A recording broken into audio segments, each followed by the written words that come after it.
స్వాతంత్ర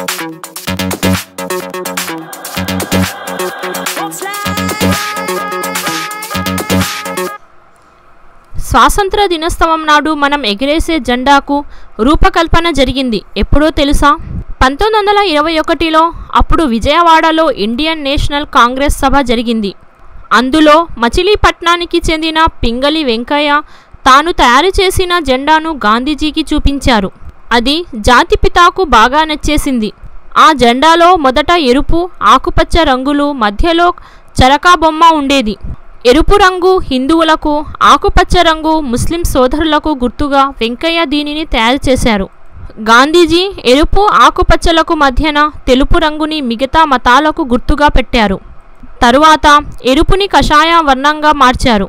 కషాయ వర్ణం ధైర్యం, త్యాగానికి, తెలుపు శాంతికి, నిజానికి, ఆకుపచ్చ నమ్మకం, పరాక్రమానికి గుర్తులుగా భావించి ఈ మార్పుల్ని చేశారు. 1931లో దానిని మన జాతీయ పతాకంగా ప్రకటించారు. 1947 జూలై 22న దీనిని స్వాతంత్ర భారతావానికి జాతీయ పతాకంగా ఆమోదించారు. మధ్యలో చరకాకు బదులు అశోక చక్రాన్ని చేర్చారు. మీకు ఈ వీడియో నచ్చినట్లయితే ప్లీజ్ లైక్ అండ్ షేర్ చేయండి. మీకు మరిన్ని అప్డేట్స్ కోసం మన ఛానల్కు సబ్స్క్రైబ్ చేయండి.